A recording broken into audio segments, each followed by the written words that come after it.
साथियों नमस्ते। तो आज हम आइए पता लगाए 5.6 के प्रश्न करेंगे और ये प्रश्न जो है आपको किताब के पेज संख्या 125 और 26 पर मिलेंगे।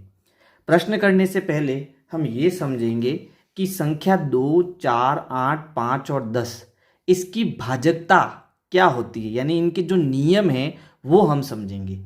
सबसे पहले हम समझते हैं 2 की भाजकता को। देखो, 2 की भाजकता समझने के लिए हमें 2 का पहाड़ा आना चाहिए। 2 का पहाड़ा क्या होता है? 2 एकम 2, 2 दूनी 4, 2 तिया 6, 2 चौक 8, 2 पंजे 10, 2 छंग 12, 2 सत्ते 14, 2 अट्टे 16, 2 नम 18 और 2 दाएं 20, है ना। अगर इस पहाड़े को आप आगे बढ़ाओगे यानी 20 के आगे क्या आएगा? 22 आएगा, फिर क्या आएगा? 24 आएगा। जितना भी आप आगे बढ़ाओ बढ़ा लो, आप इनके पीछे के अंक देखो, हर अंक के पीछे आपको 2, 4, 6, 8 या फिर 0 मिलेगा, है ना। तो वे सभी संख्याएं जिसके पीछे 0, 2, 4, 6 या 8 हमें मिलता है, ठीक है, उन सभी संख्याओं में 2 का पूरा पूरा भाग जाएगा। जैसे मान लीजिए एक संख्या है 456, तो इसके पीछे क्या है? 6, तो इसमें 2 का जो है पूरा पूरा भाग जाएगा, यानी शेषफल हमारे पास क्या बचेगा? 0 बचेगा, है ना। पूरा पूरा भाग जाएगा, इसका क्या मतलब होता है? शेषफल 0 बचेगा। और इन संख्याओं को हम सम संख्या भी कहते हैं, यानी जितनी भी सम संख्याएं हैं उनमें 2 का पूरा पूरा भाग जाएगा। अब 4 की भाजकता क्या है, यानी वे संख्याएं कौन सी है जिसमें 4 का पूरा पूरा भाग जाएगा। तो देखो, हमें कोई भी संख्या दे रखी हो, अगर पीछे के दो अंक 4 से विभाजित है, ठीक है, 4 से विभाजित है, तो वो पूरी संख्या 4 से विभाजित होगी। जैसे मान लीजिए मैं एक संख्या लेता हूँ 432, ठीक है, या आप इसको 932 भी कर सकते हो, 932 कर देता हूँ। अब इसके पीछे वाले दो अंक देखो, क्या है? 32 है। क्या 32 में 4 का भाग जाता है ना। तो चारों आटे 32 होता है, बिल्कुल भाग जाता है, क्योंकि ये 4 के पहाड़े में आएगी संख्या। तो इसका मतलब ये 932 से भी विभाजित होगी। कैसे? देखो, विभाजित करके देख लो। 4 एकम 4, 4 दूनी 8, बचा 1, उतारा 3, फिर 4 तिया 12, बचा 1, उतारा 2, 4 त्रिया 12, ठीक है। देखो, भाग पूरा पूरा चला गया ना। तो इसकी भाजकता का नियम क्या है कि अगर किसी भी संख्या के पीछे के दो अंक जो है 4 से विभाजित हो, यानी उसमें 4 का भाग जाता हो, तो उस पूरी संख्या में भी 4 का भाग पूरा पूरा जाएगा। इसी प्रकार 8 की भाजकता क्या है कि अगर किसी भी संख्या के पीछे वाले 3 अंक में 8 का भाग जाता है, पूरा पूरा भाग जाता है, तो उस संख्या में भी 8 का पूरा पूरा भाग जाएगा। आपको पीछे के 3 अंक देखने, चाहे वो संख्या कितनी बड़ी हो। जैसे मान लो कोई संख्या मेरे पास है 7, 6, 3, 9 और 8, 8, 8, ठीक है। अगर इन तीनों में 8 का भाग पूरा पूरा जाएगा, तो इस पूरी संख्या में भी 8 का पूरा पूरा भाग जाएगा। बात समझ में आ गई? यानी आपके पीछे के 3 अंक आपको चेक करने हैं। फिर 5 की भाजकता क्या है कि जिस संख्या के पीछे वाले अंक, है ना, पीछे वाले अंक या तो 0 हो या फिर 5 हो। अगर पीछे वाला अंक 0 हो या 5 हो, ठीक है, तो उन सभी संख्याओं में किसका भाग जाएगा? 5 का भाग। कैसे पता चलेगा? क्योंकि हम जानते हैं 5 का पहाड़ा क्या है। देखो, 5 एकम 5, 5 दूनी 10, 5 तिया 15, 5 चौक 20, 5 25, 5 छंग 30, है ना। इन सब के पीछे देख लो, या तो 5 मिलेगा या 0 मिलेगा, या तो 5 मिलेगा या 0 मिलेगा। तो 5 की भाजकता क्या है? वे सभी संख्याएं जिनके पीछे 0 हो या 5 हो, है ना, जिनके पीछे वाला अंक या तो 0 हो या 5 हो, उन सभी संख्याओं में 5 का पूरा पूरा भाग जाएगा। फिर 10 की भाजकता क्या है कि पीछे का अंक क्या होना चाहिए? 0 होना चाहिए। अगर किसी संख्या के पीछे का अंक 0 है तो उसमें 10 का पूरा पूरा भाग जाएगा। तो ये है आपकी भाजकता के नियम, है ना। आपको 2, 4, 8, 5 और 10 इनकी भाजकता आनी चाहिए। 2 के लिए क्या है? पीछे आपको 0, 2, 4, 6, 8 मिले तो उसमें 2 का भाग जाएगा। 4 की भाजकता क्या है? पीछे के दो अंक 4 से विभाजित होने चाहिए। 8 की भाजकता क्या है, पीछे के 3 अंक 8 से विभाजित होने चाहिए। 5 की भाजकता क्या है, पीछे का अंक या तो 0 होना चाहिए या 5 होना चाहिए।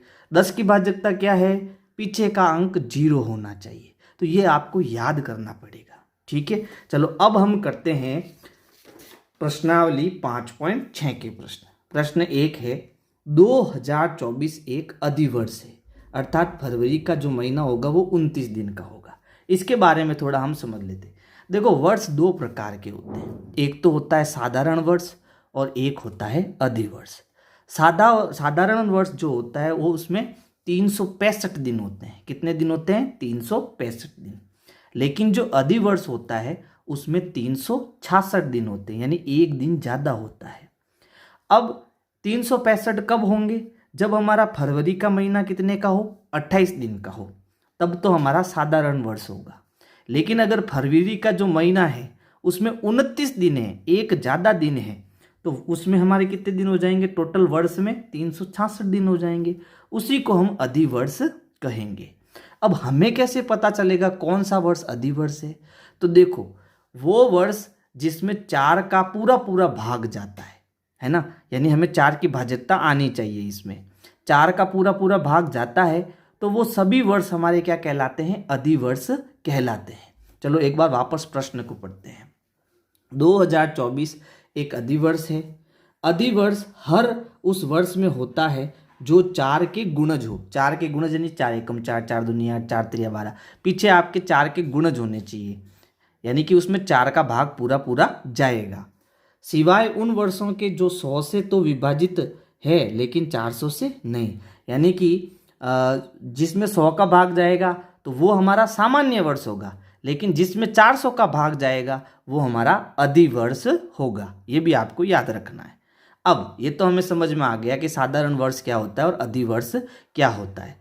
अब ये नीचे दो प्रश्न हमें दे रहा है, उनके उत्तर हमें लिखने हैं। पहला है, आपके जन्म के वर्ष से लेकर अब तक कौन से वर्ष अधिवर्ष है।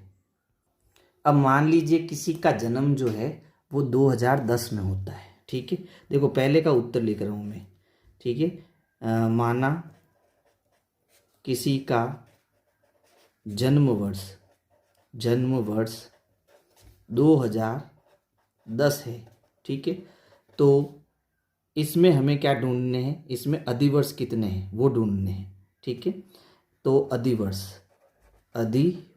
कौन कौन से होंगे, देखो पहला तो यहाँ 2010 है, तो 2010 में तो 4 का भाग नहीं जाएगा क्योंकि हमने 4 की भाजकता पढ़ी है।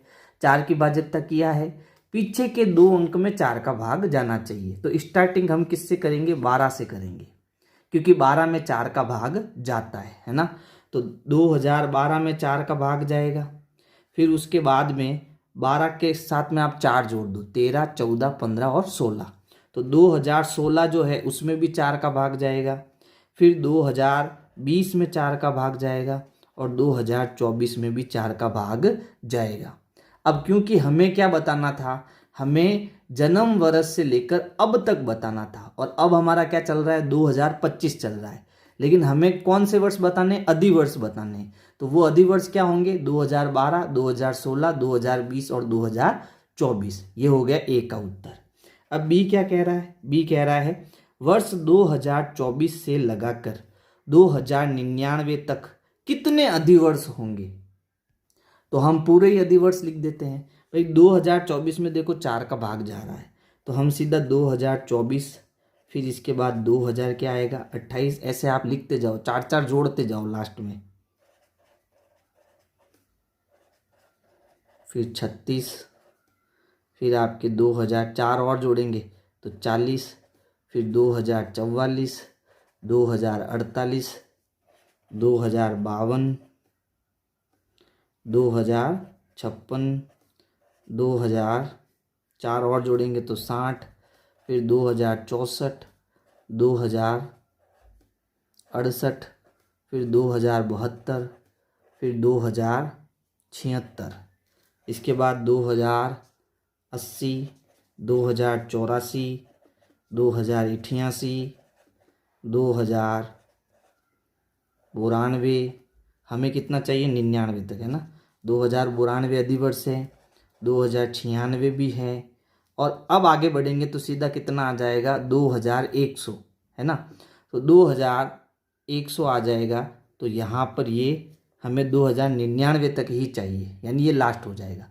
अब इन सबको गिनो, 1 2 3 4 5 6 7 8 9 10 11 12 13 14 15 16 17 18 और 19। कितने अधिवर्ष मिले हमें, 19 अधिवर्ष। तो यहाँ नीचे लिख देंगे, यहाँ 2024 से 2099 तक 19 अधिवर्ष है, 19 अधिवर्ष है। ठीक है, ये हमारा उत्तर हो जाएगा। ये आपका रफ कार्य है ना, ये खाली समझाने के लिए मैंने यहाँ लिखा है। उत्तर केवल इतना ही है। प्रश्न 2 है, सबसे बड़ी और सबसे छोटी 4 अंकों की संख्याओं का पता लगाइए जो 4 से विभाज्य हो और पैलिंड्रोम भी हो। यानी उसमें 4 का भाग भी जाना चाहिए और पैलिंड्रोम भी होनी चाहिए। यानी इसमें 2 चीज़ें पूछी, एक तो 4 की भाजकता होनी चाहिए, यानी पीछे वाले 2 अंक ऐसे होने चाहिए जिसमें 4 का पूरा पूरा भाग जाए। अब पीछे वाले 2 अंक क्या हो सकते हैं, 4 8 12 16, फिर उसके बाद में 20, ऐसे पीछे के 2 अंक हो सकते हैं। ठीक है, अब पैलिंड्रोम भी होना चाहिए। पैलिंड्रोम के बारे में मैंने आपको पहले बताया था। क्या बताया था कि वे संख्या जो आगे से और पीछे से एक जैसी पढ़ी जाए, यानी चाहे इसको आप आगे से देखो या पीछे से देखो, वो एक जैसी दिखनी चाहिए। जैसे जैसे देखो 9 9 9 9, अब चाहे इसको आप आगे से पढ़ो या पीछे से पढ़ो, ये एक जैसी दिखाई देती है ना। अब एक संख्या और ले लो, 2 7 7 2। अब इसको आगे से लिखो या पीछे से लिखो। ठीक है, अगर मैं आगे से लिखूंगा तो ये होगा, पीछे से अगर लिखना चालू करूँ, जैसे यहाँ पीछे 2 आ रहा है, पहले 2 लिख दिया, फिर 7 लिख दिया, फिर 7 लिख दिया, फिर 2 लिख दिया, तो वही संख्या हमें मिल रही है। तो ऐसी संख्याओं को हम क्या कहते हैं, पैलिंड्रोम संख्या कहते हैं। ठीक है, अब 4 अंकों की सबसे बड़ी संख्या क्या होती है और सबसे छोटी संख्या क्या होती है। देखो, सबसे छोटी संख्या होती है 1000, ये 4 अंकों की सबसे छोटी संख्या है। और सबसे बड़ी संख्या क्या होती है, 9999। ठीक है, लेकिन हमें कैसी चाहिए, हमें ऐसी चाहिए कि जिसमें 4 का भी भाग चला जाए और वो पैलिंड्रोम भी हो जाए। कोई दिक्कत नहीं है। देखो, संख्या हम अगर 2000 लेते हैं, ठीक है, या 1000 लेते हैं, तो पीछे वाले इन 2 जीरो में 4 को भाग तो जाएगा, लेकिन ये पैलिंड्रोम संख्या नहीं होगी, है ना। तो ऐसी संख्या वो हो सकती है 2 1 1 2। अब देखो, पीछे देखो कितना आ रहा है, 12। अब इसमें 2 का भाग तो जा रहा है। अब इसको आगे से लिखो या पीछे से लिखो, ये पैलिंड्रोम संख्या होगी आपकी। तो हम उत्तर क्या लिखेंगे, 4 अंकों की वह सबसे छोटी संख्या, सबसे छोटी संख्या जो 4 से विभाज्य है तथा पैलिंड्रोम भी है, पैलिंड्रोम भी है, वह है। अब वह संख्या कौन सी है, 2 1 1 2। ठीक है, इसमें 4 का पूरा पूरा भाग भी जाएगा और इसके साथ में यह पैलिंड्रोम संख्या भी है। तो ये तो हो गया पहला, सबसे बड़ी सबसे छोटी संख्या। अब 4 अंकों की इसी प्रकार की सबसे बड़ी संख्या, और वो कौन सी होगी, 8 8 8 8। ये वो संख्या होगी। ठीक है, क्योंकि पीछे वाले 2 अंक में 4 का पूरा पूरा भाग भी जाएगा और इसको चाहे आगे से लिखो या पीछे से लिखो, वो आपको यही मिलेगी। ठीक है, तो ये आपको याद भी रखना पड़ेगा, इन संख्याओं को याद भी रखना पड़ेगा। प्रश्न 3 है, खोजिए और ज्ञात कीजिए कि क्या प्रत्येक कथन सदैव सत्य है, कभी कभी सत्य है या कभी कभी सत्य नहीं है, कभी भी सत्य नहीं है। आप अपने तर्क के कथन में उदाहरण दे सकते हैं। तो हमें सत्य है, कभी कभी सत्य है या सत्य नहीं है, ये बताना है। जिसमें पहला है, 2 सम संख्याओं का योगफल 4 का गुणज हो। यानी प्रश्न कह रहा है, एक तो हमें दी है सम संख्या और एक दी है हमें विषम संख्या। सम संख्या वे है जिसमें 2 का पूरा पूरा भाग जाता हो, यानी जिस संख्या के पीछे 0, 2, 4, 6 और 8 आपको मिलेगा वो हमारी सम संख्या होगी। और जिसमें 2 का भाग नहीं जाता है, 2 का भाग किस में नहीं जाता है, 1, 3, 5, 7, 9, यानी जिस संख्या के पीछे आपको ये नंबर दिखेंगे वो हमारी क्या हो जाएगी, विषम संख्या हो जाएगी। अब प्रश्न कह रहा है कि यदि मैं कोई भी 2 सम संख्या लूं तो क्या वो 4 का गुणज होगी, यानी क्या उसमें 4 का पूरा पूरा भाग जाएगा। चलो चेक करते हैं। इसमें से जैसे मान लो मैंने एक तो 2 ले लिया और एक 4 ले लिया, तो 2 और 4 को अगर मैं जोड़ता हूँ तो मुझे कितना मिलता है, 6 मिलता है। क्या 6 में पूरा पूरा भाग जा रहा है क्या, देखो 4 एकम 4, पीछे कितना बच गया, 2 बच गया। तो शेषफल हमारा 2 बच गया, भाग पूरा पूरा नहीं गया। ठीक है, तो ये कथन तो हमारा क्या हो गया, असत्य। अब एक काम करो, अब हम एक काम करते हैं, मैं इसमें 2 संख्याएं 4 भी ले लेता हूँ और 8 भी ले लेता हूँ। 4 और 8 ये भी हमारी सम संख्या है। तो अब इनको जोड़ने पर मुझे कितना मिलता है, 12। अब 12 में 4 का पूरा पूरा भाग जाएगा। देखो 12 है, उसमें मैंने 4 का भाग दिया, 4 त्रिया 12, 12 में से 12 गया 0, यानी पूरा पूरा भाग गया। शेषफल 0 आता है, इसका मतलब भाग पूरा पूरा गया।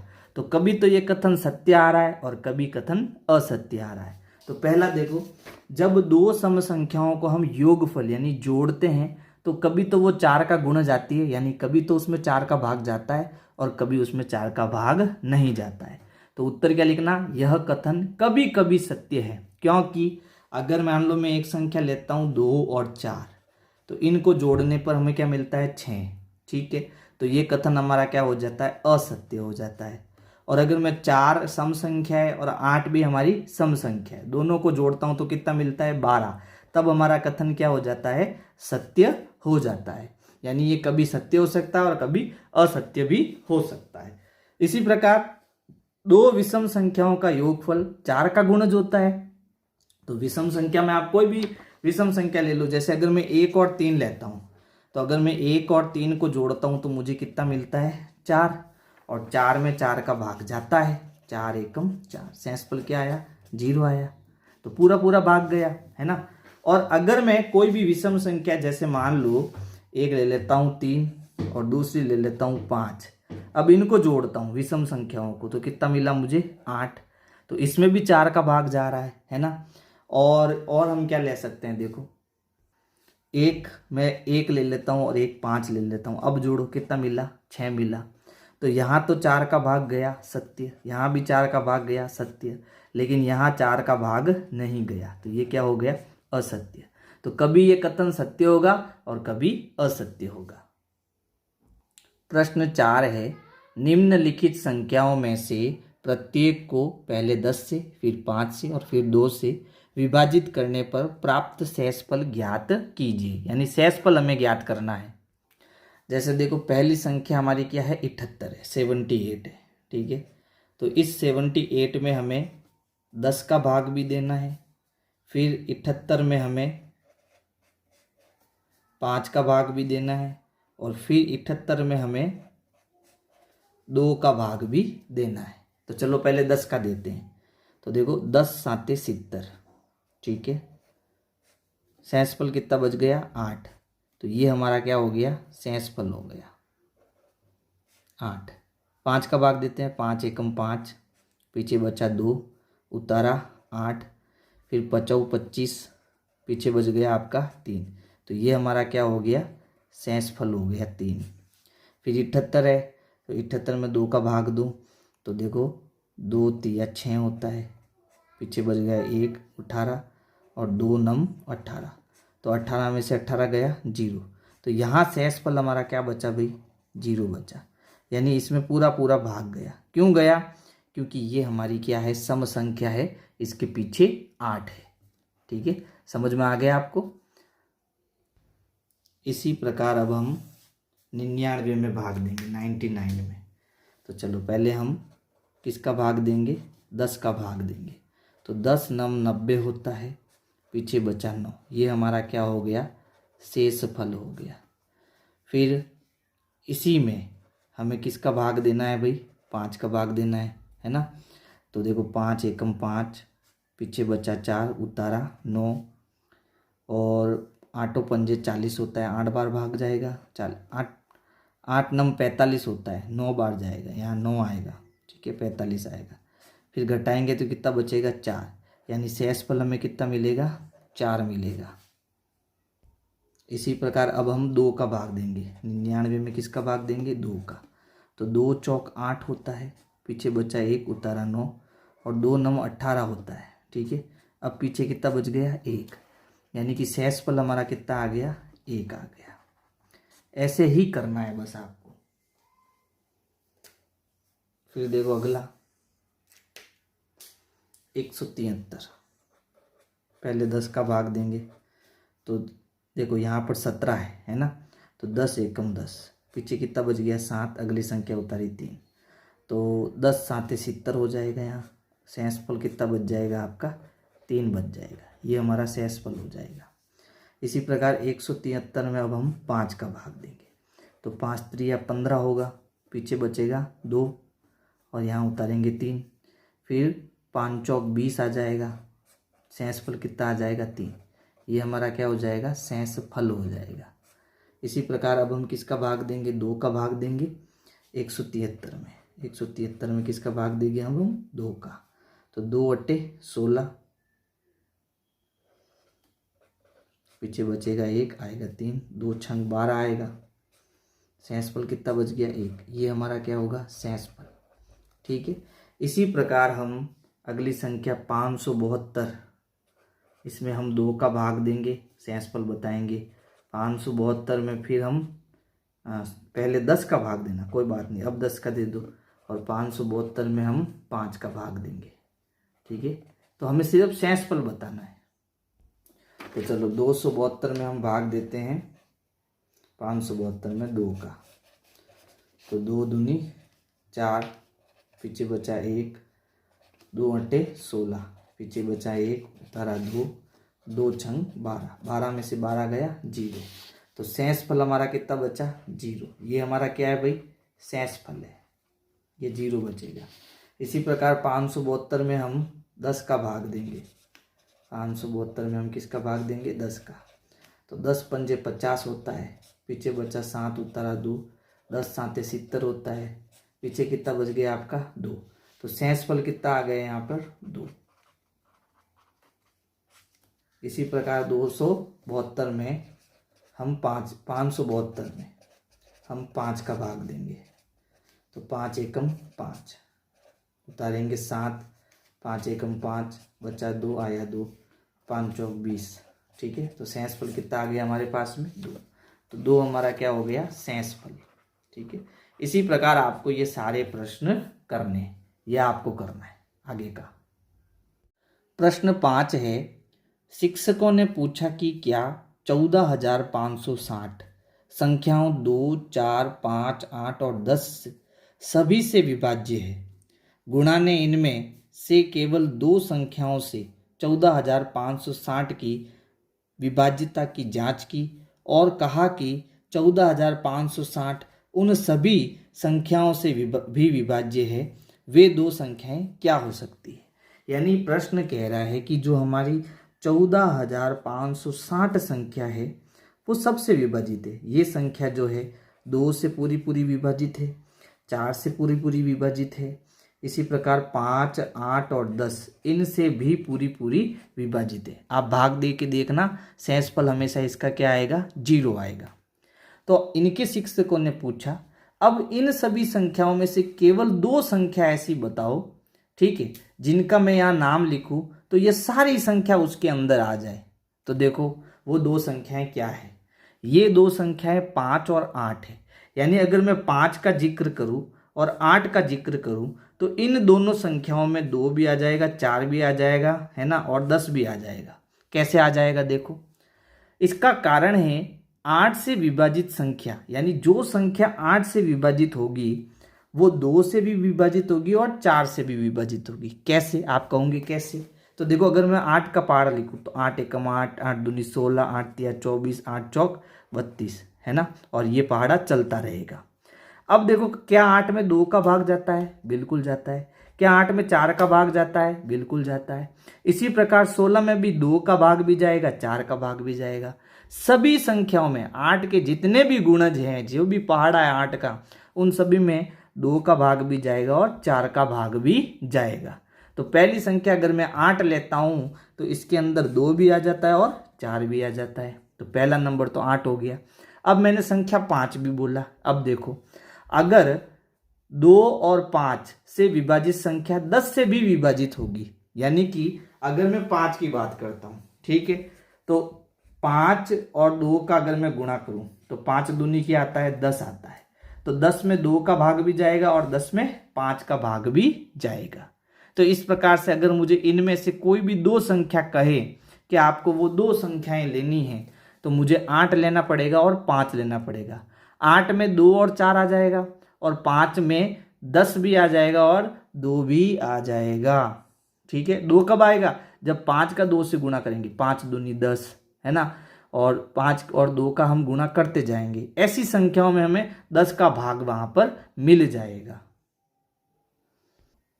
प्रश्न 6 है, निम्नलिखित में से कौन सी संख्याएं 2, 4, 5, 8 और 10 सभी से विभाज्य है? यानी ऐसी संख्या हमें ढूंढनी है जिसमें 2 का भाग भी चला जाए, 4 का भी, 5 का भी, 8 का भी और 10 का भाग भी चला जाए। सारी संख्याएं हमें ढूंढनी है।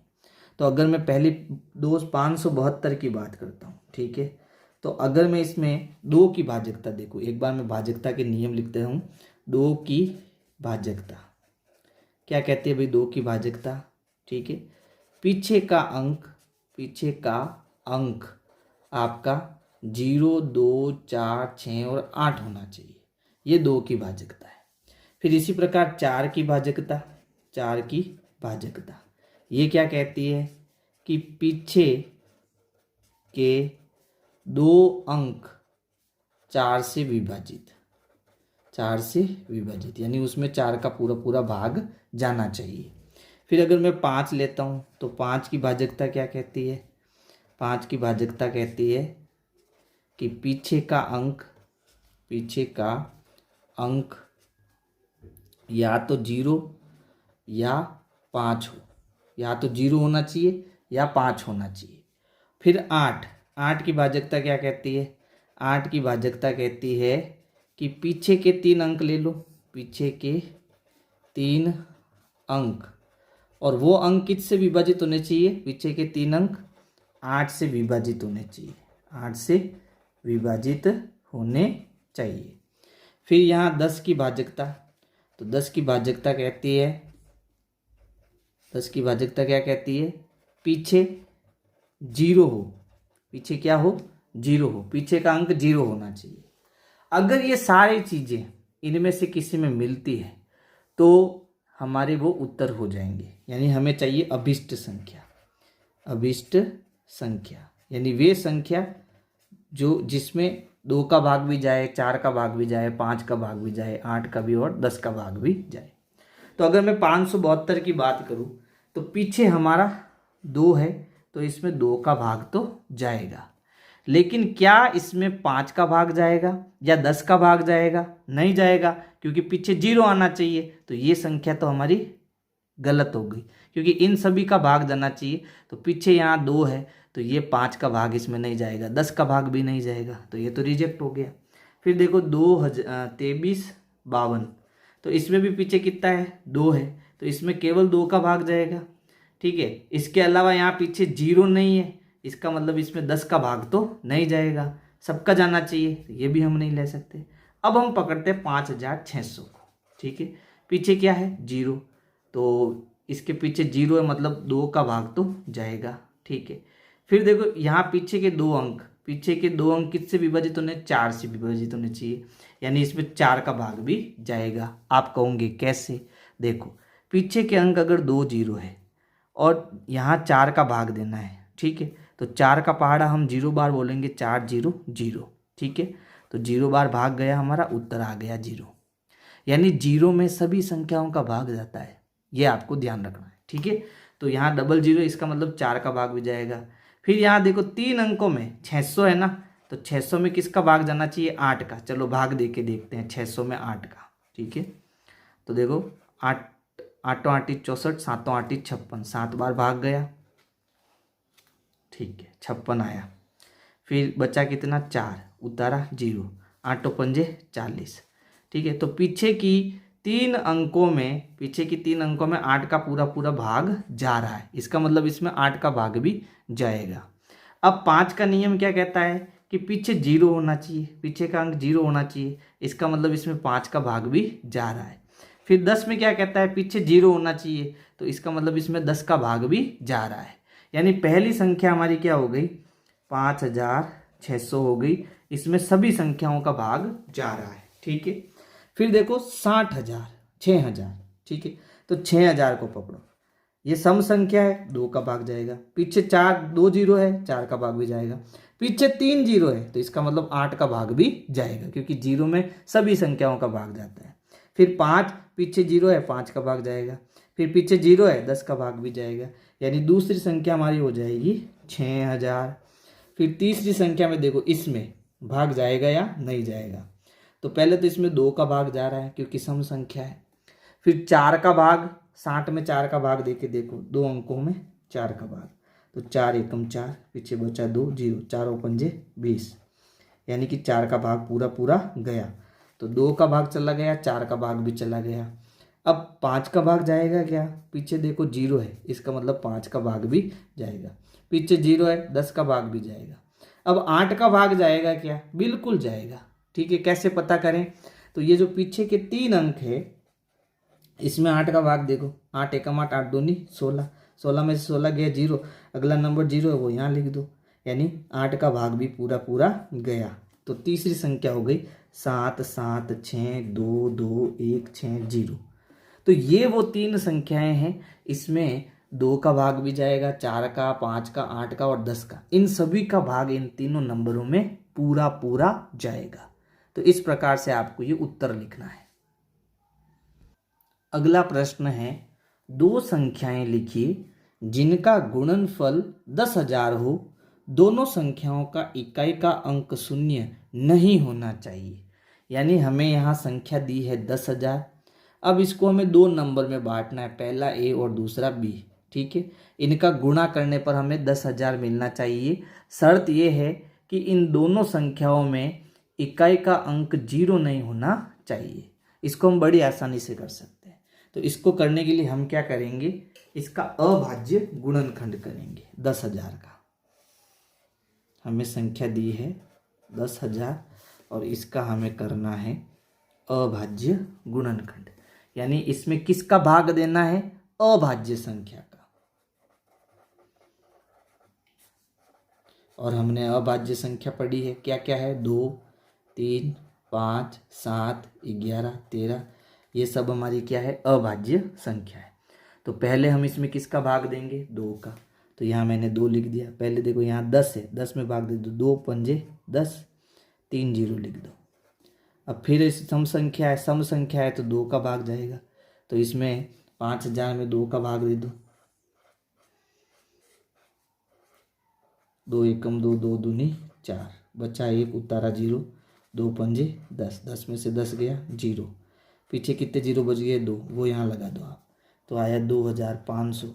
फिर पीछे 0 है, मतलब सम संख्या है, 2 का भाग जाएगा। 2 का भाग दो 2500 में, 2 एकम 2, उतारा 5, 2 दूनी 4, उतारा 1, अगली संख्या 0, 2 पंजे 10, फिर 1 0 बच गया, यहाँ लगा दो, 1,250। अभी भी सम संख्या है, 2 का भाग जाएगा। तो मैं सीधा भाग दे देता हूँ अब, 2 छंग 12, फिर 2 दूनी 4, 2 पंजे 10। लेकिन क्या अब सम संख्या है? नहीं। तो अब किसका भाग देना हमें? 3 का। लेकिन क्या 3 का भाग जाएगा? एक बार जोड़ो सब अंकों को, 6 और 2 8, 8 और 5 13, 13 3 के पहाड़े में नहीं आते, इसका मतलब 3 का भाग नहीं जाएगा। अब किसका देंगे? 5 का। तो 5 का भाग देंगे, भाग जाएगा क्योंकि पीछे 5 है। तो देखो 5 एकम 5, पीछे बचा 1, 5 दूनी 10, पीछे बचा 2, 5 25। फिर 5 का भाग जाएगा क्योंकि पीछे 5 है, 5 दूनी 10, 5 25। फिर 5 का भाग जाएगा, 5 25 और 5 एकम 5। ठीक है, अब हमें जब इन सबको गुणा करेंगे तो 10,000 मिलेगा, यानी 10,000 मुझे कब मिलेगा, जब मैं इन सभी का वापस गुणा कर दूंगा। तो देखो वो संख्या है क्या है, 2 गुणा 2 गुणा 2 गुणा 2, फिर 5 का 4 बार गुणा। अब हमें वो दो संख्या चाहिए जिनको गुणा कराने और पीछे जीरो नहीं आना चाहिए। तो आप एक काम करो, यहाँ से लगाकर यहाँ तक गुणा कर दो और यहाँ से लगाकर यहाँ तक गुणा कर दो, ठीक है। तो 2 का गुणा करो, 2 दूनी 4, फिर 4 का 2 से गुणा, 4 दूनी 8, 8 का 2 से गुणा, 8 दूनी 16। तो वो पहली संख्या तो हो गई 16। अब 5 का गुणा कर दो, 5 25, 25 का 5 से गुणा 625, नहीं 25 का 5 से गुणा 125, 125 का 5 से गुणा कर लो तो कितना आएगा 625। दूसरी संख्या में कितनी मिली 625। देखो ये सारा काम है ना, ये यहाँ से लगाकर यहाँ तक ये पूरा रफ कार्य है, ठीक है, इसे आपको छोड़ देना है। तो हमारा उत्तर क्या हो गया, अभिष्ट संख्या, अभिष्ट संख्या पहली तो है 16 और दूसरी है 625। ये हमारा आंसर हो जाएगा, उत्तर हो जाएगा, ठीक है। देखो इनके पीछे जीरो भी नहीं है। प्रश्न यही कह रहा था कि हमें ऐसी दो संख्या चाहिए जिनको गुणा करने पर कितना मिले 10,000, लेकिन पीछे जीरो नहीं होना चाहिए। तो इन दोनों के पीछे देखो जीरो नहीं है, ठीक है। वीडियो पसंद आई है तो लाइक कर दो और अपने दोस्तों को शेयर कर दो। Thank you.